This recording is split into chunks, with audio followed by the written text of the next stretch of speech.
Buenas tardes. Buenas. Vamos a empezar. Tenemos aproximadamente una hora de conversación. Como ya sabéis, los que habéis participado en alguna otra sesión, esta sesión es una sesión informal entre amigos, en la cual no hay ni un cuestionario previo, ni una presentación formal, etcétera. Que lo que yo hago simplemente es introducir la conversación. Voy a decir algunas notas que he tomado sobre Guillem y sobre mi relación personal con él, etcétera, y a partir de aquí, evidentemente, yo plantearé algunas preguntas y os dejaré a todos para que vosotros podáis de alguna manera intervenir y participar activamente. Oye, vamos a ver, directamente al grano. Conozco a Guillem desde hace aproximadamente 18 años, en 2004. Le conocí en un entorno que no tenía absolutamente nada que ver con lo que hoy nos llega. Le conocí en un entorno, digamos, de golf. Jugábamos a golf juntos, íbamos al gimnasio, etcétera, etcétera. Y él era más o menos en los momentos en los cuales él creo que estaba planteándose, digamos, un cambio de vida, ¿no? Se estaba reinventando a sí mismo, de pasar de una posición básicamente centrada en lo que era el marketing, digamos, tradicional, etcétera, etcétera, a lo que ha sido el Guillem en los últimos años relacionado con todo lo que es el tema de marca personal, personal branding, etcétera, etcétera, etcétera. Deciros también que hemos intentado en dos ocasiones, digamos, de intentar llegar a un acuerdo de colaboración formal, inclusive en la última plantear incluso una asociación societaria, etcétera, etcétera, que se fastidió en el último minuto y no por responsabilidad nuestra, de Guillem y mía. Deciros que admiro a Guillem por su capacidad, su esfuerzo y su constancia. Creo que, como hemos comentado en repetidas ocasiones, ha picado mucha piedra y creo que ahora está empezando a recoger los frutos, pero creo que el trabajo que ha hecho en estos años ya ha convertido en una referencia de un concepto que considero que tiene mucho potencial, lo que es el concepto de marca personal, y que además de referente en España me consta que está empezando a hacer también los primeros pinitos en Sudamérica y por tanto creo que es una persona, más allá de su libro, del cual hablaremos indirectamente, aunque todo está reflejado en su libro de alguna manera. Es una persona a la cual conviene seguir y conviene que le tengamos en el radar, y así le tenemos desde Ergon. Dicho esto, es la pequeña introducción que quería hacer. Y la primera pregunta, ya para introducir, es: ¿te quieres presentar o esta presentación, con esa presentación que acabo de hacer, es suficiente, Guillem? No, la verdad es que me has presentado muy bien y, como siempre, sí podría decir que es cierto que yo he aprovechado un poco una inercia de 25 años de experiencia en publicidad, en agencias de publicidad, en distintas posiciones, para luego poder volcar toda esa experiencia de marca en las personas. Y puede parecer un poco frío que las personas puedan ser consideradas una marca. No lo somos, pero sí que dejamos la marca. Entonces, dediqué la segunda parte de mi vida, que es cuando más o menos coincidí con Pau.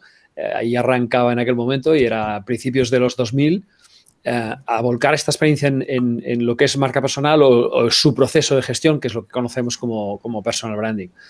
Un pequeño oxímoron de todo esto, si me permitís, es que marca personal no trata de hablar de la persona, sino trata de hablar de cómo esta persona puede hacer crecer a un entorno.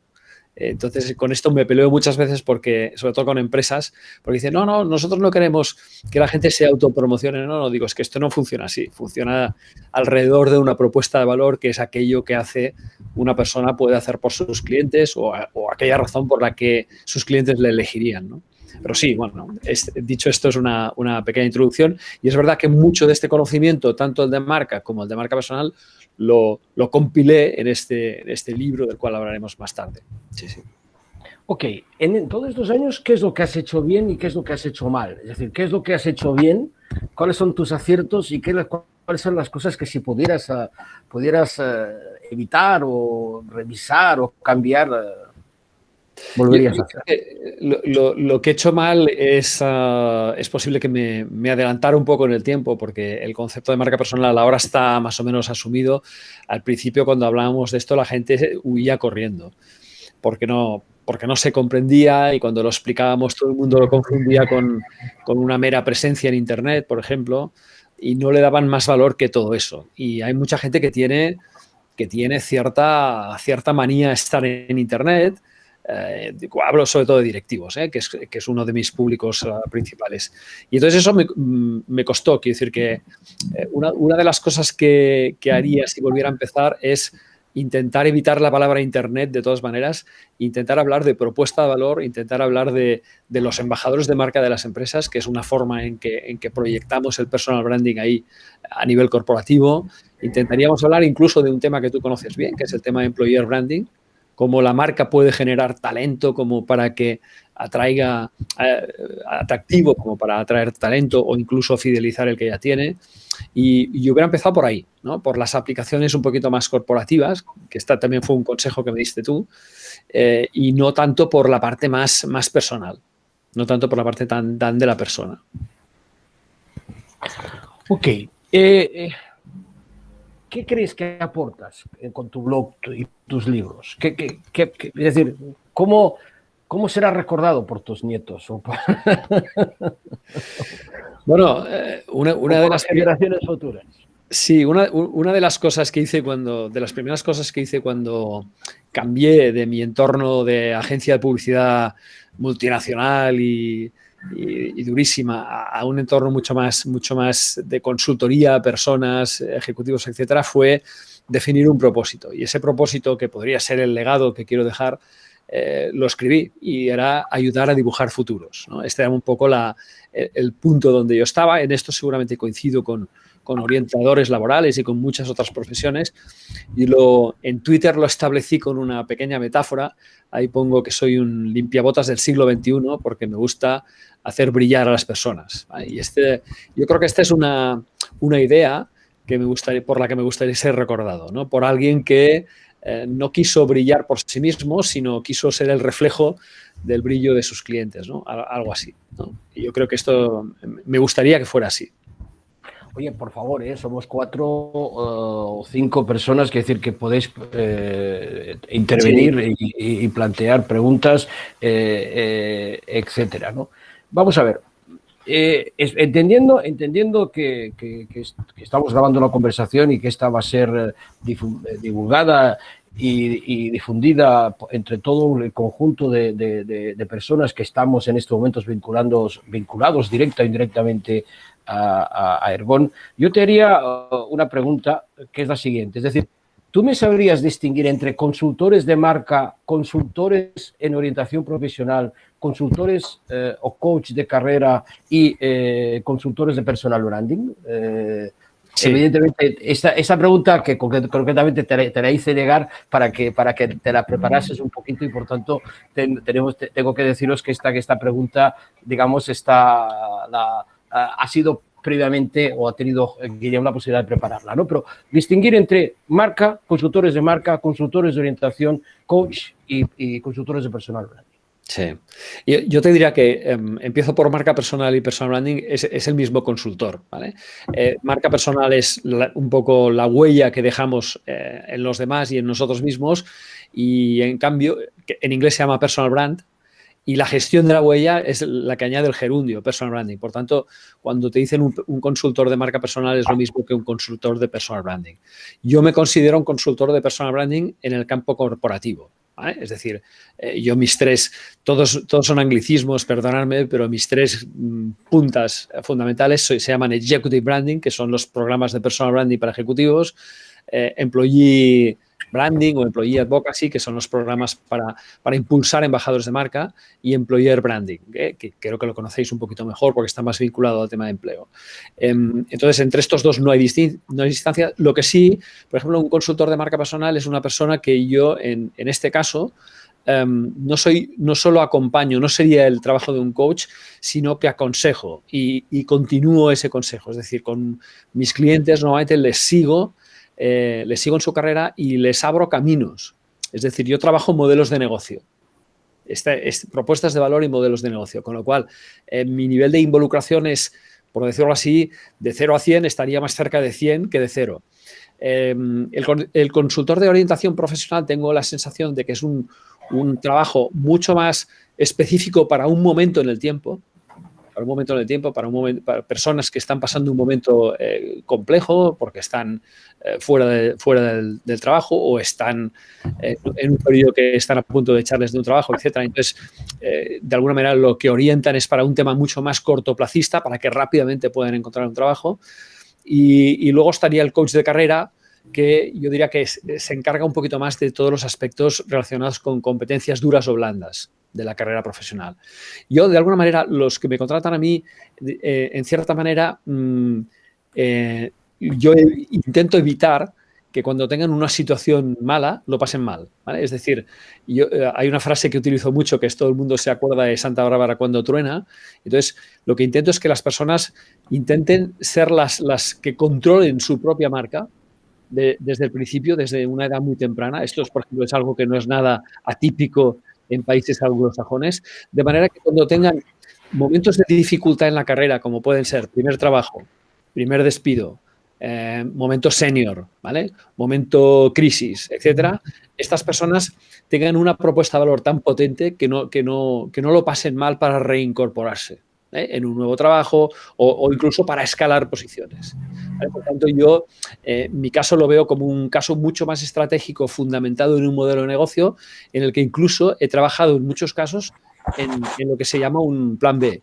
Ahora mismo estoy con 3 casos de plan B. Personas que están en un sector de negocio como especialistas y quieren cambiar a otro completamente distinto, incluso cambiando de país, de idioma y todo. Entonces, yo lo veo un poquito más cercano, por eso os decía, a un modelo de negocio personal, ¿de acuerdo? Que esto es algo que tiene una raíz mucho más profunda. Y lo otro lo veo un poco más para momentos determinados, si pudiéramos definirlo así. De tus palabras deduzco que tú haces esa doble función, ¿no? La de coach, la de acompañamiento individual y también la de, digamos, trabajo con organizaciones, digamos, lo que llamaríamos el personal branding. ¿Tú crees que estas dos actividades pueden trabajarse de la misma manera? ¿O en tu caso es excepcional? ¿O esto es normal? ¿O no crees que realmente los skills, las competencias que se necesitan en un ámbito y las competencias que se necesitan en otro son muy distintas? ¿Cómo lo ves? Sí, aquí creo que es bueno que recordemos lo que está pasando, por ejemplo, a nivel corporativo con la confianza. Yo creo que muchos de vosotros estáis familiarizados con estudios como el índice de confianza que publica el Instituto Nacional, creo que de Estadística cada año, pero sobre todo con una investigación que realiza la empresa Edelman todos los años. Edelman es una empresa muy grande de relaciones públicas. Cada año publica el estudio Edelman Trust, Edelman Confianza, en que nos explica qué es lo que está pasando con la confianza en las instituciones. Y ellos distinguen como instituciones, administraciones públicas, empresas, ONGs y medios de comunicación. Bien, ¿qué está pasando? Pues que cada año tras año, la confianza cae, sobre todo en el público general. Luego podríamos decir que en el público informado, que son personas que tienen un grado hacia arriba, la confianza se mantiene, incluso a veces mejora. Entonces, ¿qué pasa? Que además hay otro dato, si juntamos este dato de confianza que cae y otro dato que es de Nielsen, que es muy interesante, que dice que ya no confiamos en la publicidad de las marcas, pero sí, el mismo Nielsen nos dice que confiamos cada vez más en las recomendaciones de personas como nosotros. ¿De acuerdo? Entonces, lo que tiene mucho sentido es que las personas estamos aquí para humanizar las marcas. Somos los que otorgamos la confianza. En una empresa, por ejemplo, hay una frase muy buena de William Arruda que me gusta mucho que dice your people are your brand, ¿vale? Tu gente es tu marca. Porque sobre todo en B2B funciona muy bien. Pero es que es así. Cada vez más confiamos menos en lo que dice una corporación. ¿Por qué? Porque una corporación, una marca, una empresa es una realidad imaginada. Si utilizamos la jerga de Yuval Noah Harari, por ejemplo, en su libro Sapiens, él distingue lo que son las cosas reales y lo que son las cosas que nosotros hemos creado para organizarnos. Entonces, una empresa o una marca no existen. Nadie habla con una empresa, con una marca. Son simbologías que hemos creado para organizarnos bien. Lo que acabamos hablando es con personas. Entonces, quienes realmente pueden trasladar mejor la confianza en una marca son las personas que trabajan para esa marca, dentro de esa marca. Y eso es lo que le da todo el sentido a una parte de mi trabajo. Primero, que los grandes ejecutivos se conviertan en portavoces verdaderos, en los primeros embajadores de la marca, pero también que el resto de personas, porque hasta un mensajero es un embajador de la marca. Un mensajero que llega al logotipo, tu logotipo, también es un embajador de esa marca. Y ahí hay una parte de mi trabajo que es muy importante, que es esta idea de que las marcas deben humanizarse. ¿Y qué discurso le venderías a una administración pública, a una organización pública? ¿O crees que tu trabajo de personal branding está limitado a los entornos privados? A ver, para administraciones públicas lo que más hago con ellas cuando trabajo es trabajar el relato corporativo, porque que es una parte también de mi trabajo. Es decir, toda la parte storytelling, relato corporativo, es una de las cosas que mejor funciona para conectar. Porque es verdad que ahí en la administración pública toda la parte más humana está completamente, o sea, no hay nada que hacer. O sea, las administraciones públicas no admiten que tú utilices personas como embajadoras de marca, aunque lo hacen, ¿eh?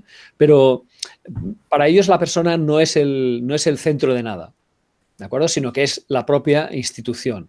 Entonces, lo que hago en esos casos es trabajar mucho la parte de relato corporativo, intentando crear puentes emocionales, porque hoy sabemos que lo que vende al final es mucho más emocional que racional.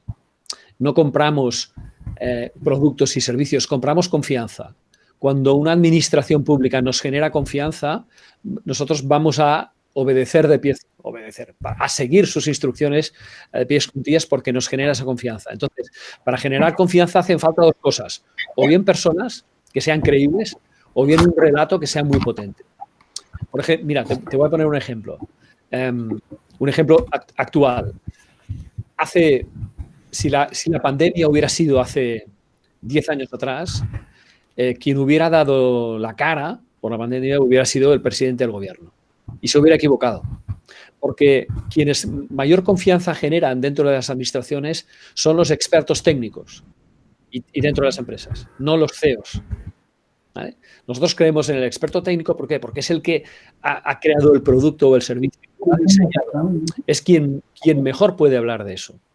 Y entonces, ¿qué ha pasado este año, por ejemplo, con el COVID o este año pasado? Pues que el señor Sánchez o el señor Illa, que era el ministro de Sanidad, no fue quien daba las explicaciones, sino que puso al lado ¿a quién? A un experto técnico. Para que veas un poco el poder que tiene la persona en tanto en cuanto esa credibilidad que le da su formación, su experiencia, etcétera. ¿Vale? Si quien hubiera dado la cara hubiera sido un ministro que no tenía ninguna experiencia en el sector de salud, porque creo que es filósofo o había estudiado filosofía, nosotros no nos hubiéramos creído nada. ¿No? Entonces, este creo que es un muy buen ejemplo que explica cómo pueden las administraciones públicas generar mayor confianza a través de personas, pero también a través de relatos. ¿Vale? El relato sería pues, un ejemplo de muchas comunidades, muchas ciudades. Hay un ejemplo muy claro en turismo de Perú, ¿no? Que hay un relato fantástico que ha hecho que mucha gente quiera visitar Perú, ¿no? Entonces, ¿por qué? Porque el relato está creado por emociones humanas. Siempre hay un villano, siempre hay un malo, siempre hay un bueno, siempre hay un viaje del héroe, ¿vale? Entonces, esto es algo que también estoy trabajando mucho cuando trabajo con administraciones públicas, porque la parte de branding es una de las más difíciles. Cuando una administración pública ha tenido algún problema reputacional, es muy difícil arreglar eso. Y una de las formas de hacerlo, sobre todo, es empezar empujando desde dentro. Una de las cosas que hay que hacer para que funcione muy bien una marca es que las personas que están dentro se lo crean. Vosotros creo que conocéis, quizá por experiencia, la plataforma Glassdoor. ¿Os suena de algo? ¿Sí? Glassdoor, Carlos, es una plataforma, es una web en la que tú puedes entrar. Se escribe igual que puerta de cristal, ¿vale? Glassdoor. En la que empleados y ex empleados pueden opinar sobre una organización. Como si fuera, permitírmelo, un TripAdvisor de empresas. Entonces, ¿qué es lo que sucede? Que muchos candidatos a un empleo, antes de creerse lo que les dicen en la entrevista, lo que les dice la organización, lo que les dice la marca, recordemos que la marca no existe, que es una realidad imaginada, se creen lo que cuentan las experiencias reales de personas que han pasado por allí. Es decir, nosotros cada vez más valoramos la fuerza de la experiencia. Por eso es tan importante, ya que me preguntabas por las administraciones públicas, que estas administraciones puedan recoger experiencias positivas de los ciudadanos. Porque eso es lo que hará que otras personas se suban a ese barco. ¿Vale? Y Glassdoor es un caso muy bueno. Si tú vas a Glassdoor y te han hablado de una empresa que es buenísima, una mutua de accidentes laborales, y vas allí y resulta que, bueno, funciona igual que TripAdvisor, una puntuación de 0 a 5, con estrellas, con todo, que funciona por número de opiniones, que incluso puedes saber cuál es la valoración que él tiene el director general y qué tanto por ciento de personas que han trabajado ahí la recomendaría a un amigo. O sea, imagínate los datos que salen, ¿eh? Y son datos que además, a diferencia de TripAdvisor, bueno, no, diferencia no, al igual que TripAdvisor, están controlados por una serie de gestores. Es decir, ahí no entra un troll. Lo primero que hace Glassdoor es verificar que tú o bien has trabajado ahí o bien trabajas ahora. Pero tu opinión será anónima. Al ser tu opinión anónima, es decir, que no va a aparecer tu nombre, tú tienes mucha mayor libertad de opinar. ¿De acuerdo? Entonces, eso es algo que es el nuevo branding. O sea, nosotros estamos hablando siempre de marketing. ¿Qué es marketing? Cuando yo hablo de mí. Oh, yo soy publicista, luego me pasa el personal branding, yo puedo lograr que tú hagas esto, esto y lo otro. Y esto es marketing personal. ¿Cómo sería el branding personal? Pues conseguir que sea Pau quien hable de mí, o Carlas, o Manuel, o Javier, o Carlos. Es decir, esto es un poco lo que en general trabajo muchísimo. Un aspecto que tiene mucho que ver con reputación, pero que no sea dictado a través de uno, sino que sean los demás quienes hablen bien de esa administración pública. ¿Vale? Y esto es un camino largo, ¿eh? No os penséis que es una cosa de boom, ya está. Bueno, te prometo que probablemente cortaremos esta parte de este vídeo y le vamos a dar una cierta difusión en algunos entornos. Y luego vamos a controlar que si alguien te contrata, que nos des una comisión correspondiente, Argón, por haberte facilitado. Pero, Pau, más que cortar, será recortar para hacer un teaser. Vale, ¿no? Vale. No, esta parte da para una charla. O sea, yo estoy de acuerdo, da para una charla, pero es uno de los problemas que tengo a veces es que cuando se habla de marca personal, todo el mundo piensa, primero, en personas y segundo, en un discurso egoísta de cómo me presento. Y no es así. Personas que trabajan en un proyecto pueden ser las verdaderas transmisoras del propósito y valores y relato de ese proyecto. Entonces, ahí es donde creo que está el gran reto, ¿no? Y por eso no es una cosa que ni sea rápida, ni sea a veces todo lo económica que a una empresa le gustaría, pero sí que es verdad que tiene muchísima fuerza. Muchísima fuerza. Y las empresas que lo conocen están aplicándolo con cierto éxito. Se me ocurre, y como me consta que alguien de este organismo va a ver este vídeo en los próximos días, ¿qué le aconsejarías al SEPE hacer para mejorar su marca personal? O su personal branding. Sí, bueno, hay casos... Dilo bien, su reputación. Sí. Bueno, o a AstraZeneca, por ejemplo, ¿no? Porque sí, es verdad, estos son casos muy complicados. Hay detrás casi siempre, fijaros que nosotros cuando no vemos una marca, no vemos una persona al frente, es cuando nosotros nos ponemos más agresivos.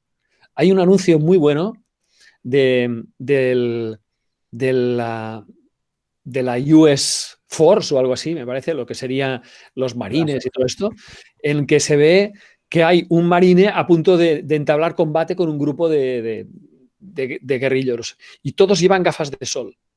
Todos llevan gafas de sol, no se ven los ojos, no se miran los ojos. Hay un momento que uno de los marines se quita las gafas se le ven los ojos, el otro también se las quita, entablan contacto y en aquel momento empiezan a hablar y a dialogar, porque ya no se ven en su rol de soldados que tienen que matar, sino que entonces se ven en su rol de personas. Yo creo que estas marcas lo que tienen que hacer es inmediatamente buscar al mejor portavoz del mundo, el SEPE no lo tiene, o por lo menos no ha sido visto, y AstraZeneca tampoco, y ponerlo al frente de la comunicación. Yo creo que esto es algo muy importante, pero no solo alguien que mande mucho, sino también alguien que mande poco. Yo, por ejemplo, he entrenado hospitales. ¿Qué es lo primero que hacía? Ostras, juntar a enfermeros, enfermeras y médicos y decirles, cuando se produzca una situación de crisis, los primeros que vais a ser creíbles sois vosotros, no la marca del hospital. Porque cuando alguien vaya a un servicio de urgencias y se caliente y ponga en Facebook, llevo 3 horas esperando, son unos inútiles o lo que sea, seréis vosotros quienes decir, hombre, Pepe, si te he recibido yo, soy Juan, ¿no te acuerdas? Y has venido a las 4 y te has ido a las 4:30 y ya te he dicho que tendrías que esperar 1 hora, que no era tan grave. Es decir, pensemos en nosotros como embajadores de las marcas o de los proyectos para los que trabajamos. Les damos credibilidad. No vamos con gafas de sol. Vamos con la mirada de cara. Y esto nos hace mucho más creíbles. Entonces, esta es una parte que yo creo que tanto para el SEPE funciona, también para AstraZeneca, para todas las empresas que han tenido un momento de crisis. Fijaros que siempre ha habido un momento de avestruz. ¿Qué es el avestruz? El ave que mete la cabeza debajo de la tierra, ¿no? Que no hemos visto al jefe ahí. No lo hemos visto, se ha escondido. Entonces, este es el origen de muchas crisis. Las gafas de sol, el avestruz que mete una cabeza debajo de la tierra. Necesitamos ver personas humanas, verles la mirada y oírles la voz. Y esto creo que es muy importante. Y yo, si ahora fuera el SEPE, no tengo ninguna duda que buscaría cuál es la persona que me puede transmitir mayor confianza y la pondría en una conferencia de prensa mañana. Y explicaría qué es lo que ha pasado, porque han tenido muchos problemas, no solo el hackeo, sino pues todo, en fin, todos los problemas informáticos previos, tal, etcétera, ¿no? Pero yo tengo una serie de preguntas, pero si yo formulo la próxima pregunta, cambiaremos de ámbito y no sé si convendría que alguno más interviniera y intentar sacar más punta a este bloque. ¿Os parece? Manuel, Javier, Carlas. Sí, yo mismo, Pau, yo mismo, si queréis. A ver, Guillem, es sobre un tema concreto, a ver tu opinión desde el punto de vista del personal branding, que es un tema en el que algunos saben aquí que he estado bastante metido, que es las recientes elecciones del Barça, ¿vale? La pregunta no es desde un punto de vista sentimental, sino desde un punto de vista profesional, y es alrededor de la persona que ha salido elegida presidenta del Barça, Joan Laporta, ¿vale? Sí. ¿Qué ha pasado o cómo lo ha hecho o cómo analizas tú desde el punto de vista del personal branding o más allá, como quieras expresarte, que un tío que hace 7, 8 años salió a patadas, ¿no? Y que si corrupto, que si juicios, que si condenado, con una moción de censura, con el 60% en contra, que se tuvo que ir, aparece 6 años después y saca el 60% de los votos y es un héroe, ¿no? ¿Qué ha pasado ahí? Insisto que no lo pregunto desde el punto de vista... está claro que Carles no trabajó para no, pero por eso quiero especificar. Yo iba con Víctor Font, pero no lo pregunto desde ese punto de vista, lo pregunto desde el interés profesional del terreno que ahora estás exponiendo aquí. No sé qué opinión tenés. Sí, es bastante sencillo. Yo no tengo ninguna aversión ni animadversión para ninguno de los 3 candidatos. Los 3 me parecían buenos candidatos. No soy socio del Barça, por tanto no he votado y no en este sentido, aunque sí que es mi equipo, obviamente, pero sí que me pareció que Laporta dio en el clavo. Es verdad que él salió muy mal del Barça, muy mal parado, con una moción de censura, acusaciones de corrupción, pero recuerda que salió absuelto de todas las acusaciones. Este es un punto importante y yo creo que la gente que ha votado lo sabe. Y luego creo que en cuanto a la campaña, yo que por mi pasado publicitario la he analizado, ha sido la persona que ha sido, si me lo permites, más humana. Ser más humano significa también cometer errores. también admitir la vulnerabilidad que tenemos, ¿no? Porque este señor todo el mundo lo recordaba con una botella de champán en el luz de gas, etc. Es que somos así. Nosotros no somos máquinas, somos así. Somos personas vulnerables, humanas, tenemos momentos más así, momentos más allá. Ha utilizado muy bien, creo, en su campaña las emociones, la musiquita, el propio claim, el eslogan, pasión por el Barça, o no me acuerdo ahora cuál era, pero estaba como muy bien focalizado. Y luego, una persona que, a pesar de cómo salió, la gente creo que recuerda más cómo estuvo. Porque es una persona que tuvo un buen palmarés de éxitos y de triunfos cuando estuvo allá, y al final lo que se recuerda es esto, sobre todo también porque han pasado muchos años. Yo creo que si se hubiera presentado quizá hace 3 o 4, no lo hubiera conseguido, y por eso ya pasó, ¿no? Entonces, yo creo que ahora quizá era un buen momento para él, y ha tenido algunos gestos bastante humanos, como por ejemplo llamar por teléfono a Sandro Rosell. Hace varios meses, ¿no? Cuando salió de la cárcel, o incluso creo que antes de salir, pues creo que habló con él, y para intentar hacer las paces con él. No sé, son gestos que son muy humanos, por eso siempre volvemos a lo mismo, ¿no? Hoy en día, por ejemplo, hay varios artículos, si estáis abonados a la revista de Harvard o a lugares así, que hablan mucho del líder vulnerable, ¿vale? El líder vulnerable no deja de ser una persona pues que no esconde sus sentimientos, para bien o para mal, ¿vale? Y nosotros nos empatizamos mucho con esta persona, porque todos tenemos sentimientos positivos, negativos, y eso la verdad es que conecta muy bien. O sea, lo que conecta es lo humano. Yo me parece que fue ayer o anteayer que puse en LinkedIn una frase en el sentido de que, oye, bienvenida sea la imperfección, porque es lo que nos hace humanos, ¿no? Y creo que él ha jugado con ese dato perfectamente bien. Ha jugado con la deliciosa imperfección del ser humano, que es lo que nos aproxima más a las personas. La campaña de Fon era buena, ¿eh? Pero se ha mostrado muy frío. Muy, ¿sabes? Sí. Si me permitís, sí. Si me permitís, yo creo que más allá de que yo creo que Joan es el clavo. Es decir, que por sí mismo, tal y como es muy fácil que haya sacado ese porcentaje de votos, porque lo que se ha limitado es a decir lo que la gente quiere escuchar. Vale. Que no nos olvidemos de eso, ¿eh? Es decir, Sí. en ese sentido, Fon o el otro candidato eran como mucho más profesionales, es decir, con más documentación, con más aportación. Yo creo que enormemente más profesionales, queriendo separar incluso la barrera esa tan problemática y conflictiva entre lo político y lo deportivo. Pues este es el resultado. Sí, sí. Así de claro. Es decir, que da igual que Laporta se hubiera vestido de lagarterana, en mi opinión, ¿eh?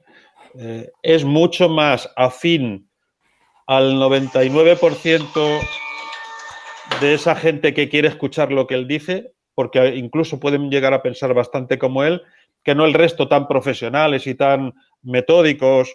No es una empresa, un club de fútbol, para bien o para mal, ¿eh?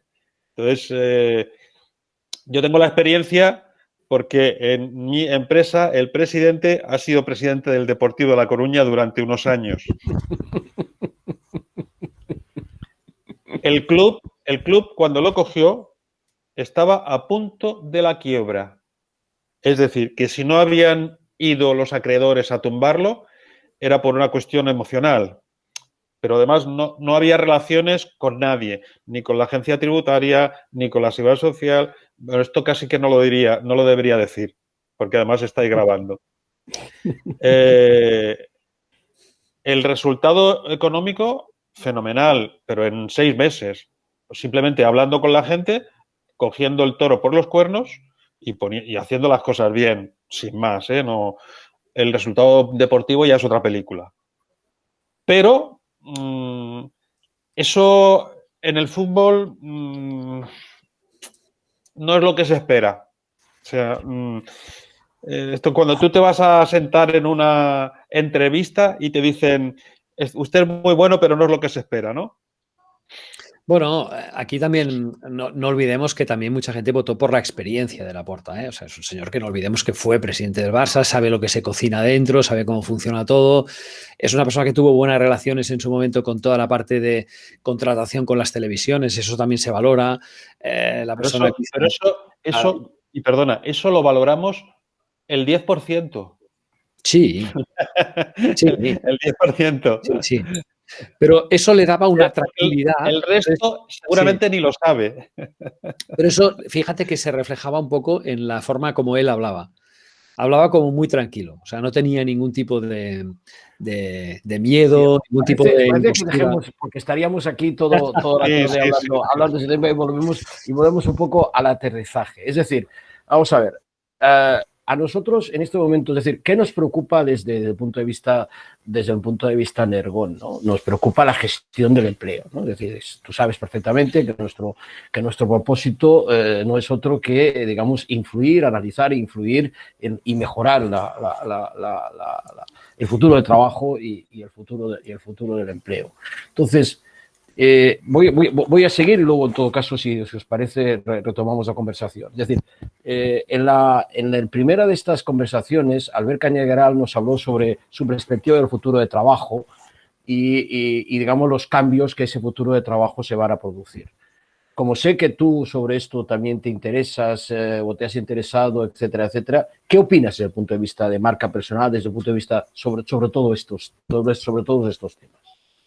Sí, lo alineo bastante con el futuro del trabajo, en el sentido que creo que a las organizaciones en este momento le hacen falta dos grandes procesos. Uno es un proceso de desjerarquización bastante urgente, o sea, esa estructura vertical siglo XX ya tiene un poco los días contados y de ahí salen pues todas las disciplinas que ya conocéis, Agile, Lean, Scrum, todo esto, que un poco la idea de todo esto es intentar horizontalizar un poco más la organización para crear pequeños silos que son grupos de personas muy potentes, autosuficientes, que sustituyan los departamentos, ¿no? y que puedan realmente generar propuestas de valor muy potentes hacia el mercado. Entonces esto, la marca personal interviene muchísimo en cuanto a generar propuestas de valor, en cuanto a saber cómo las personas pueden ser mejores portavoces de lo que ellas son, ¿vale? Por ejemplo, ¿qué diferencia tenemos nosotros con respecto a los anglosajones en educación? Pues que a nosotros no nos enseñaron competencias transversales de comunicación, de pequeños en el colegio, pero a muchos de nosotros no nos enseñaron a hablar en público y todo esto. Entonces, por eso nos llevan una cierta ventaja. En muchos países anglosajones nos llevan esta ventaja de que la gente sabe comunicar mejor y cuando comunicas mejor sabes transmitir mayor confianza y al final se traduce en que sabes vender mejor, ¿vale? Eso se traduce en venta y en confianza. Entonces, yo pienso que el futuro de trabajo va un poco por esto, por desverticalizar las empresas, hacerlas más horizontales, porque esto es lo que hace que los grupos de trabajo se sientan mucho más cerca de la dirección. O sea, ahora en la brecha que hay en una persona, imagínate, un product manager, hasta un director general en una organización de 1000 personas, es gigante. Es que a lo mejor no lo va a ver en su vida a esta persona, no las va a conocer. Entonces, cuanto más horizontal es una organización, más cerca estás de las personas que gestionan y, por tanto, tienes un acceso más directo para poder transmitir ideas, innovación, etcétera, y que esta persona las pueda oír de primera mano. Yo en mi área creo que esto afectará bastante positivamente al futuro del trabajo. Esta mejora de la comunicación gracias a la horizontalización de la organización. Ok, ¿hay quien sería capaz de decir, y creo que esto, alguno de los que estamos aquí me consta que lo apoyarían, no sé si todos, que probablemente vamos a un nuevo entorno laboral de lo que yo llamo los 4-25%, ¿no? Un 25% de personas que trabajan en administración pública, un 25% de personas que trabajan en el sector privado, un 25% de personas que trabajan en lo que llamaríamos los nuevos formatos, nuevos entornos laborales, etcétera, autónomos, dependientes, etcétera. Todos estos nuevos formatos que no son asimilables porque tienen una serie de condiciones distintas de lo que sería el empleo, digamos, tradicional. y un 25% de personas que probablemente no van a trabajar nunca o que van a estar, digamos, que van a ser perceptores de las prestaciones, del salario mínimo, del salario mínimo vital, de la renta. El nombre no es lo importante, aunque puede haber en un momento dado trasvases entre un grupo y otro. ¿Qué harías desde el punto de vista de marca personal si trabajases con esos 4 bloques? ¿Qué le dirías a cada uno de estos bloques? Es decir, entiendes la pregunta, ¿no? Sí. Yo pienso que les diría cosas muy parecidas. Les diría que ellos tienen que gestionar cada persona individualmente su propia marca personal, porque posiblemente la administración pública del futuro no será ese lugar seguro en el que uno entra y se jubila. ¿Vale? Esto creo que va a pasar así, igual que en Japón ya en las empresas uno no entra y se jubila, y por tanto tiene que tener un espíritu, yo no diría más competitivo, pero sí un poquito más inconformista. En cuanto a tiene que tener la vista puesta no tanto en un periodo de 20 años, sino en periodos de 5, de 6, de 7 años. ¿Vale? Yo creo que esto se lo diría a todos. O sea, haceros planes para 7 años y luego, si no os gusta donde estáis, cambiar o buscar la forma de cambiar. El sector privado, ojalá sea un poquito más el porcentaje de cómo lo dibujas tú, yo espero que sí, pero pasa lo mismo, es decir, ahí las personas son la clave, no solo en B2B, también en el business, productos de consumo, las personas cada vez están siendo más importantes, los grupos, etcétera, con lo cual que se pongan en valor y sobre todo que pongan en valor la organización y la marca. O sea, yo creo que cada uno de los empleados va a tener una competencia adicional y transversal, que es ser corresponsable de la fuerza de la marca. Y del propósito de la marca y de la misión de la marca, ¿vale? Es decir, y esto yo me lo imagino así. Si yo tuviera ahora que ser gestor de una gran empresa, diría, cada uno de ustedes es un porcentaje de la marca. No me importa si tienen acciones o no, pero ustedes representan esta marca. Por tanto, como tales, tienen que ser conscientes de que son embajadores y, por tanto, les vamos a dar herramientas para que la representen de la forma más adecuada posible. En los formatos de autónomos ni te cuento, porque ahí la marca eres tú, es uno. ¿Vale?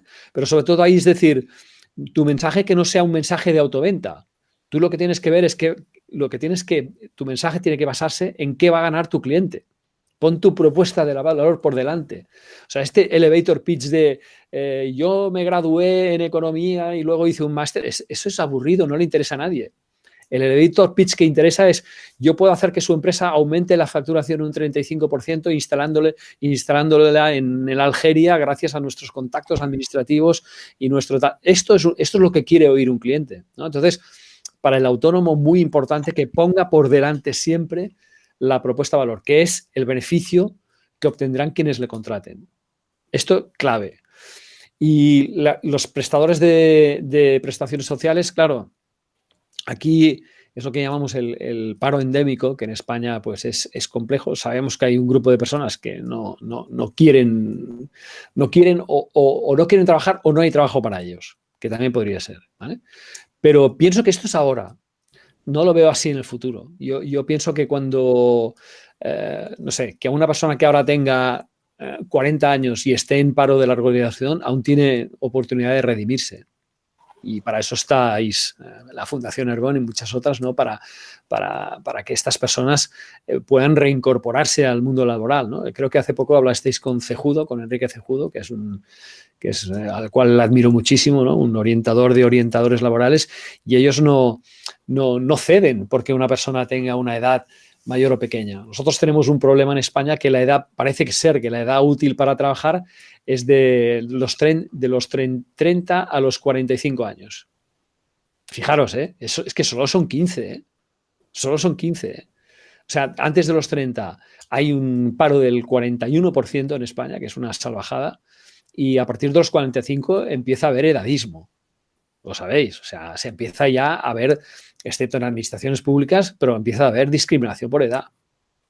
por edad, por sueldo, por salario, llámalo como quieras, ¿no? Entonces, tenemos que romper esta brecha, este techo, ¿no? Porque esto es muy importante. Entonces, yo pienso que estos perceptores de prestaciones sociales en este momento pertenecen a estos grupos, que son o bien muy jóvenes o bien superan los 45 años, y para ellos estoy seguro que yo, por ejemplo, muchos de mis clientes son seniors. Es que es normal, porque nadie quiere en el mercado a una persona de 50 años. Nadie la quiere. Pero en cambio esta persona sabe muchísimo más que uno de 30 y puede mentorizar incluso, ¿no? Y sabe dónde no hay que volver a caer. Y además, incluso te diría que uno de 50, 55, incluso 60 hoy puede tener tantas competencias digitales como uno de 30. O debería tenerlas. Con lo cual, estamos hablando de activos muy, muy potentes y para los 4 grupos creo que hay una cosa que es común, que es esta necesidad de ponerse las pilas en la autoestrategia. O sea, el señor que inventó la palabra personal branding, que es Tom Peters, ya lo sabes, en el año 97, habló del concepto del yo sociedad anónima o sociedad limitada, es igual, el me incorporated, ¿no? Es, ¿por qué no puedo gestionarme a mí mismo como si yo fuera una empresa? Con una estrategia empresarial que hable de diagnóstico, de situación, dónde estoy, por qué he llegado aquí, que hable de estrategia, dónde puedo llegar, ¿vale? Cómo puedo llegar y que hable de comunicación, ¿vale? Estoy llegando a los públicos que tengo que llegar, estoy llegando con los mensajes adecuados. Pues esto creo que es algo que deberían hacer los 4 colectivos que has dibujado. Y mejor nos iría. Mejor nos iría. Volvamos al SEPE. Antes hemos hablado del SEPE, digamos, como poniéndolo un poco de referencia, primero porque forma parte de nuestro, digamos, ámbito relacional y de interés, y en segundo lugar porque os consta a todos que estamos preocupados por lo que le está ocurriendo, por el hackismo que ha podido tener, etcétera, ¿vale? Y hablábamos del SEPE desde el punto de vista de cómo mejorar la imagen del SEPE ante el conjunto de los consumidores. Ahora te voy a hablar desde otra perspectiva. Es decir, si tú fueras el director general del SEPE, ¿qué harías para mejorar la distribución de esos cuatro formatos? Por tanto, reducir el porcentaje de desempleo juvenil y reducir digamos, hacer que las empresas cambiasen su visión sobre lo que es la contratación de seniors, por ejemplo. Por concretar preguntas, digamos, más limitadas. Yo haría yo haría 2 cosas que creo que en cierta manera se sabe que se tienen que hacer, otra cosa es que estén los medios para hacerse. Pero hay muchos de los empleos, por ejemplo, en la administración pública, y esto nos lo puede comentar Carlos también, que hay muchas tareas que son fácilmente automatizables y que, por tanto, quienes las están haciendo no están aportando mucho valor, ¿vale? Porque es una tarea que puede hacer una máquina, un robot, un software. De hecho, uno de los primeros ladrones de empleo fue la administración pública cuando creó el programa Padre para la declaración de renta. No sé si lo recordáis, de esto puede hacer 20 años, por ejemplo, y creo que 6.000 gestores se fueron al paro directamente, o sea, de un día para el otro, ¿no? Entonces, esto demuestra que todos aquellos trabajos que tengan una parte que sea automatizable, este proceso se debería acelerar lo máximo posible, a pesar de que muchos puedan pensar, no, es que esto aún aumentará más el paro. No, yo siempre le digo, por ejemplo, a un tramitador de siniestros, ¿vale? de seguros, le digo, tu trabajo es robotizable en un 95%. Hay una web que se llama willrobotstakemyjob.com, que vas poniendo ahí los trabajos y te va diciendo el nivel de automatización. Y por ejemplo, pues el tramitador de siniestros o el vendedor de seguros tradicional tiene tendencia a desaparecer. ¿Pero por qué tiene tendencia a desaparecer? Porque su mayor parte del tiempo es tramitación de siniestros en vez de vender. Si esta persona a lo que se dedicara es a vender, su nivel de automatización sería 0. Sería 0 o sería 5 sobre 100, ¿sabes? Entonces, yo pienso que en la medida que se acelere esto en la administración pública, habrá menor peso de personas en la administración pública y mayor en otros sectores. Por ejemplo, siempre digo que seas tú el que automatiza tu trabajo, no que te lo hagan, porque si te lo van a hacer te van a echar. ¿vale? Pero si eres tú que descubres un software, una manera de hacer tu trabajo más ágil, entonces ningún problema. Yo creo que las administraciones sería muy bueno que aprendieran la rutina esta de el trabajo a distancia, que creo que se está haciendo, ¿eh? Pero también esa idea de trabajar por objetivos y no por horas. Ahí ganaríamos mucho. Y entonces, si se reduce el peso de la administración y ganan el peso del empleo privado y los nuevos formatos laborales, lo que pasará es que habrá más contratación también, porque habrá más dinero. O sea, el Estado tendrá más dinero para contratar porque estará gastando menos en lo que es la masa salarial del funcionariado, ¿no? Entonces, Carlos, si he dicho alguna animalada, me lo dices, ¿eh? Pero creo que estaría bien que hubiera un peso algo menor de la administración pública, no en la economía, sino en la fuerza laboral. Cuando te refieres a Carlos, no sé si es a mí, Carlos Sabín, o a Carles. Carlos no eres tú. Sí, No. Claro, como le has dado la referencia que vienes de un servicio público, por eso Sí, no obstante, comparto plenamente con él. Y ahora os voy a poner en el debate una reflexión que hago, y no tanto de los servicios públicos, que sería muy fácil en esta situación hablar desde la uberización de la orientación a qué es eso de la formación, modelos más ágiles de formación, learning by doing y demás, que nos falta tanto por hacer. Pero yo estoy últimamente reflexionando mucho desde que conocí el proyecto Watson de IBM, que supongo que muchos de vosotros lo conocéis, todo el tema de robotización, vamos a decir, en grandes dimensiones de lo que son referencias de todo tipo de procesos. Yo me quedé con uno porque tuve la oportunidad de conocer a la gestora del proyecto de Watson, que es una española que vino a Pamplona hace 3 años, con el tema de la medicina. El tema de la medicina, Watson estaba ya robotizando millones de, vamos a decir, de situaciones tratables por médicos que estaban consiguiendo identificar cuáles eran las verdaderas dolencias, cuáles eran los mejores prescripciones y pautas. En esta pandemia, yo no sé si habéis tenido la mala suerte de haber querido ir a un centro de salud o a un centro de especializada. Los médicos y médicas, y además me centro solo en este sector, perdón por lo que voy a decir, pero es que es cierto, y si no que me rectifiquen, se han escondido detrás de una mampara. No las enfermeras, se han escondido detrás de una mampara para hacer un diagnóstico telefónico a partir de ciertos despistajes que le hacían enfermeras o que le hacían ciertas pruebas.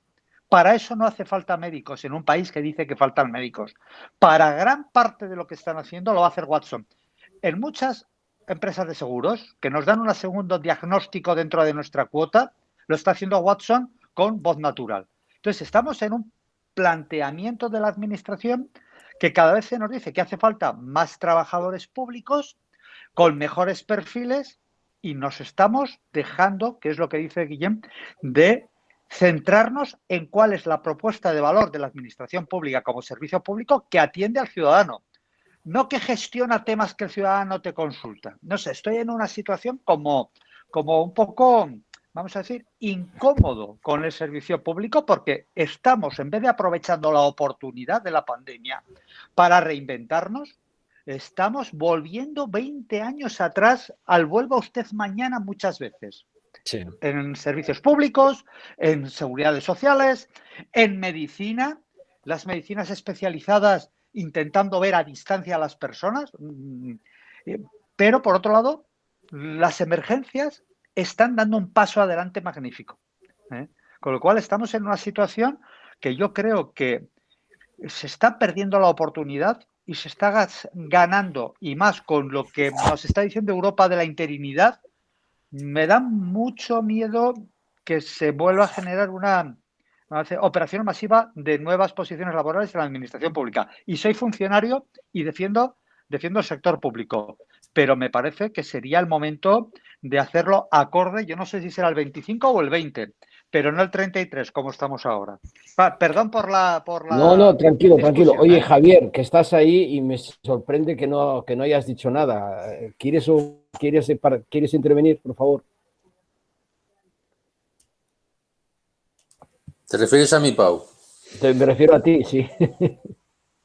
No, yo es que tengo un concepto de la marca como más de, ¿cómo te diría yo? O sea, la idea o sea, más difusa en el sentido más líquido, ¿no? O sea, que no es un tema de tú haces una imagen sólida que ves, sino que generas como un líquido dentro de otro líquido que se va difundiendo, ¿no? Es como cambia de color, ¿no? Pero cambiar de color no significa que se te identifique como tal de una manera articulada. Como estamos ahora muy metidos con el tema de orientadores, porque estamos con el Lab de Orientadores y el Ágora, te quería hacer una pregunta en este sentido, ¿no? ¿Cómo, cómo funciona la marca hacia una institución de una forma enjambre, ¿no? De cómo el enjambre, de alguna forma, difumina esa visión en pequeños elementos, ¿no? Si lo has pensado de esa manera. Sí, sí, sí. Desde luego, y además funciona. Es decir, una de las cosas que hacemos ahora también en Personal Branding es crear pequeñas marcas de equipo. ¿Vale? Es decir, por ejemplo, el estudio sobre modelos de negocio se hace mucho a nivel de pequeños equipos, ¿vale? De estos enjambres, llamémoslo así. Esto viene mucho del tema ágil también, ¿eh? Y la verdad es que funciona muy bien, porque si tú planteas, por ejemplo, una empresa como un conjunto de varios equipos que tienen su propia marca, no compiten entre ellos, sino que se complementan, eso se lo puede llevar al éxito, ¿vale? Porque tienen una misión, unos elementos comunes de ADN, de valores de marca, de propósito, pero luego cada uno de ellos tiene como unas funciones asignadas, incluso unos públicos distintos, y eso los hace como mucho más efectivos, ¿no? Y comentando lo que decía Carlos hace un segundo, estoy totalmente de acuerdo. Es decir, que la administración también puede volverse así como una empresa. Es decir, no tendría que por qué haber muchas diferencias. Es decir, yo, por ejemplo, cuando digo automatización, sobre todo me refiero a que parece extraño que con toda la tecnología que hay ahora, por ejemplo, no podamos votar de manera telemática, ¿no? Y tú sabes lo que vale organizar una contienda electoral. Aquí hace un momento se ha ido Carlas, pero él también lo sabía y vale muchísimo dinero. Pero ya no solo para los partidos, sino sobre todo para la organización, la administración. La administración es quien paga sobre todo las elecciones en este país. 22 millones de euros las próximas en la Comunidad de Madrid, lo han dicho hoy a la mañana.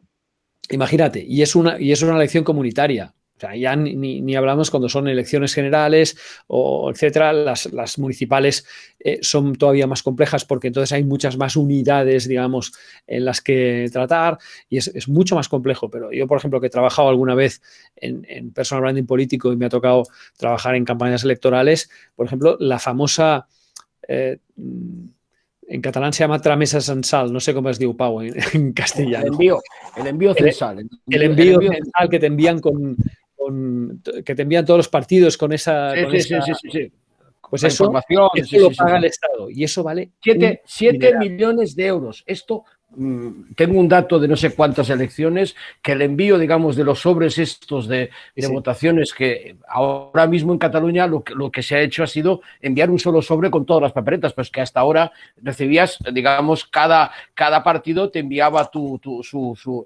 Y yo creo que yo he recibido todos los sobres, estas últimas elecciones. ¿Sí? Todos. Las últimas catalanas yo he recibido todos, partido a partido, uno detrás de otro. Pues luego es verdad que como yo voté por correo, vino el cartero a casa y en un solo sobre estaban todas. Pero además de eso, me llegaron por correo ordinario. Es que tu voto vale por 1000, ¿no? Pero sí es cierto que había como 7 millones. Oye, nos quedan 5 minutos, está claro, en familia, pero creo que lo importante, como dijiste antes, y es relevante, es que esta conversación estará grabada y que a partir de ahí sacaremos algunas píldoras, etcétera. Entonces, me quedan 2 preguntas. Y si Javier y Carlos y Beatriz, porque entiendo que Pedro Carite, pero quien está ahí manejando la grabación es Beatriz. Si quiere también. Exactamente. Perfecto, Beatriz, pero de decir que siéntete con opción y con derecho de formular preguntas. Es decir, que no te retraigas. Estoy aprendiendo, que me viene mucho mejor. Bueno, dicho esto, me quedan 2 preguntas. Entonces te voy a hacer la primera, es véndanos tu libro. Es decir, entendiendo que, insisto, esta conversación va a llegar a otras personas y inclusive es posible que llegue a Sudamérica, véndenos un poco, ¿qué podemos encontrar en tu libro? Sobre todo, más que un... No quise llamarlo manual de marca personal ni cosas por el estilo, sino que lo quise llamar directamente si no aportas, no importas, porque esto es lo que para mí resume una propuesta de valor. Y es entender muy bien cuáles son las razones por las que alguien nos puede considerar para un proyecto.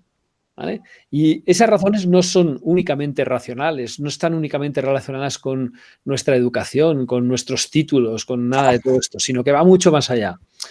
Hoy sabemos que hay una fase de alineación de valores muy importante. Yo te voy a poner un ejemplo muy tonto. Yo veo una persona en Instagram que publica una fotografía de una partida de ajedrez que ha jugado el fin de semana en un club de ajedrez. ¿Vale? ¿Qué te transmite? ¿Qué os transmite? Una persona Reflexión. Reflexión, muy bien. Reflexión, estrategia, cálculo, paciencia. Ocio diferente. Bueno, bien. Ocio diferente, ¿vale? Fijaros, entonces, cuando nosotros identificamos nuestros valores, es mucho más difícil luego explicarlos que transmitirlos. Es decir, imagínate que yo haga un test de estos de valores y me salga que soy humilde y yo me presente, hola, me llamo Guillem Recolons y soy humilde. Pues ya he dejado de serlo, ¿no? Desde el momento que lo digo. El tema de los valores es muy complejo y tiene mucho que ver con el trabajo y con la pregunta que me hacías y con este libro, porque en cierta manera también explico de qué manera podemos transmitir mejor nuestros valores. Y lo podemos hacer a través de dos fórmulas. Una es con una imagen, el ejemplo que os he contado del que juega ajedrez, pero que podríamos poner muchos más ejemplos. Pero la otra es a través de otras personas. ¿Vale? Entonces, aquí sí que yo me apoyo mucho en las opiniones de otras personas. Yo no me tengo que vender yo. Yo he de lograr que sean otras personas las que prescriban, las que me prescriban, las que aconsejen a otros clientes que me compren, que compren mis servicios, ¿no? Y esto es una parte que está muy, muy bien explicada, muy bien desarrollada en este libro, que empieza con un pequeño relato de una persona que aspiraba a ser solista en una orquesta, ¿no? Una chica, una violinista. Y entonces, a partir de ese relato, luego los distintos capítulos van hablando de cosas que ha hecho la chica para al final ser la elegida en un proceso en el que habían otras 6 personas, ¿no? Entonces, el tema de esta propuesta de valor es muy importante, es decir, elementos racionales, elementos emocionales. ¿Por qué alguien debería elegirnos a nosotros para un proceso? ¿Y cómo nosotros podemos aportar valor a una organización y a su marca? Porque, claro, todo el mundo tiene en la cabeza la job description, pero al final las personas que realmente destacan son las que van más allá de la job description. No trabajando más horas, no calentando la silla, sino a lo mejor haciendo de embajadores de marca digitales, o a lo mejor hace poco estuve en SEAT en un programa muy chulo que tenían de embajadores de marca y habían personas que habían ideado medios de comunicación, revistas para el departamento, para que todo el mundo estuviera informado y tal, y estaban emocionadas y lo hacían fuera de horas de trabajo, ¿no? Pues eso son cosas que tienen muchísimo valor y que demuestran que el trabajo no solamente es un lugar para quemar 8 horas de nuestra vida, sino que es un lugar en el que podemos desarrollarnos muy bien mentalmente y generar relaciones y aprender a relacionarnos. Entonces esto yo creo que en el futuro del trabajo me falta una parte que tenga que ver con lo que explica este libro, ¿no? Que ojalá todo el mundo disfrutara de su trabajo como disfruto yo del mío, ¿no? Y con mis clientes y cuando hago una charla como esta hablando con vosotros. Y cada día que tenemos es una oportunidad fantástica de conocer a nuevas personas, nuevas relaciones. Y entonces, sé que puede parecer una visión incluso extra optimista o algo mundos de yuppie, si quieres, pero me parece que esto es algo que es importante que lo entendamos. ¿Qué es lo que valoran otras personas de nosotros? Ya no es el habernos licenciado, graduado en una carrera y tal, sino cómo gestionamos toda esa información, cómo aprendemos y, sobre todo, cómo aportamos valor. ¿Vale? Esta es una clave fantástica. Y esto yo te diría que es lo que explica este libro. Ok, está claro, queda un minuto. Bueno, acaba de poner en el reloj del ordenador a las 5:15. Está claro que en los calificativos que he hecho al presentarte me he dejado uno que creo que es muy relevante y que lo has demostrado a lo largo de estas sesiones, que eres un excelente comunicador. Ok, dicho esto, te haré la última pregunta. Danos 3 orientaciones para mejorar la marca de la Fundación Ergon. Gratis. Of course. Pues, dale 2 y que te contrate la tercera. Exacto. Sí, mira, ves, ahí Carlos ha estado bien, ha estado fino. A ver, has elegido un color rojo, rojo pasión, que está muy bien. Me gusta porque es rompedor. En el mundo del trabajo todo el mundo está utilizando azules, que son los colores de la tranquilidad. En catalán decimos del seny. Y entonces ahí me gusta porque es un color excitante y tú eres una persona bastante excitante también, Pau. Supongo que te lo han dicho alguna vez, ¿no? Entonces, yo por la parte de branding no os conozco tanto, pero sí pienso que lo que empuja mucho la comunicación es que cada uno de los miembros de Ergon en sí mismo sea un ente comunicador. No quiere decir que haya un caos de comunicación, pero por ejemplo, que haya más comunicación flotando por las redes, que hayan más formatos incluso offline. Yo, por ejemplo, una cosa que os recomendaría es que pudierais hacer un paper, ¿vale? Un libro blanco. Esto es un elemento que es offline, 100%. Pero un paper relacionado con el mundo del empleo, la orientación, que vosotros descubráis un gap, un vacío que exista de información que sea muy importante, al cual podéis llegar por deducción, analizando distintas estadísticas o distintas investigaciones, o que vosotros lo investiguéis, porque hoy en día, con un programa que se llama encuestafacil.com, puedes hacer 2000 entrevistas en 5 días y que te las tabulan, ¿no? Es decir, que vosotros podáis detectar un gap, que sea un gap importante y que esto pueda generar un documento que sea de muchísima utilidad para el mundo del empleo. Pero no solo para el mundo del empleo hablando muy en general, sino para las instituciones que hablábamos antes. ¿Quiénes son las instituciones? Las empresas, las administraciones, las ONG y los medios de comunicación. Los medios también son importantes porque si no hay difusión, eso no se da a conocer, ¿vale? Por tanto, tener en cuenta mucho a los medios también en vuestras encuestas, entrevistas, preguntas, invitarles a ellos a participar en esto. Yo creo que es bueno, ni que sea como partes del panel, ¿sabes? Pero yo creo que es bueno que tengáis muy presente a estas 4 instituciones y que podéis darles un material que sea un material que aporte valor. Y este material, llámalo paper, llámalo informe Ergon, Fundación Ergon, llámalo como quieras, pero esto yo creo que os daría un impulso muy notorio en la comunicación, porque esto luego lo podéis dividir en pequeñas partes, generar pequeñas piezas de comunicación para que cada una de ellas por sí sola dé una pista, de una clave. Imagínate que fruto de este trabajo puedas sacar las 100 claves para mejorar el empleo en España. Ostras, pues tú tienes 100 días o 100 semanas en los que puedes ir comunicando pequeñas cosas que ayuden a avanzar. Hay un libro muy, muy bueno que se llama Un pequeño empujón, Nudge, que os recomiendo bastante, aunque tiene cerca de 15 años, pero habla de cosas que han hecho las administraciones públicas muy pequeñas, pero que han ahorrado miles de millones y han conseguido miles de empleos. Y os voy a poner un ejemplo muy tonto, ¿eh? En una curva de carretera de California se mataban cada año unas 300 personas, ¿vale? Empezaron a poner pues eso que se hace en el suelo para que tengas que frenar, etcétera, se seguían matando. Pusieron semáforos, pusieron alertas, se seguían matando. Hasta que vino un señor de una administración con un pensamiento mucho más divergente y se le ocurrió juntar más las líneas blancas del límite de carretera. Las juntó más. Solo hizo eso. La carretera era igual de ancha, pero las líneas las puso más juntas. Entonces tú cuando ibas en coche tenías la sensación de que te ibas a pegar un castañazo y frenabas de manera sin hacer daño a nadie, sin romperte los neumáticos, sin nada. Pues esa es la filosofía del empujoncito, ¿no? El dar pequeñas pistas, pequeños empujones. Es como, seguro que habéis visto alguna vez esa mosca dibujada en los urinarios masculinos.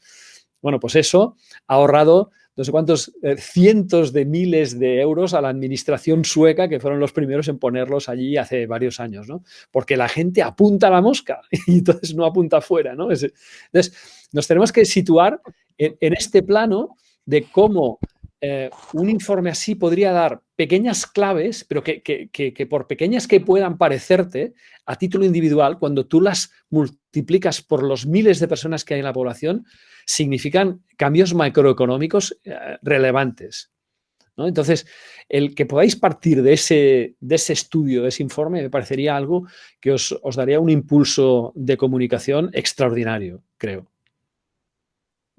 Ok, Guillem, en catalán, muchas gracias. No ya de qué. Por tu tiempo, muchas gracias por todo. Creo que hemos pasado un rato muy agradable. Creo que le vamos muy a dar la máxima difusión posible a esta conversación.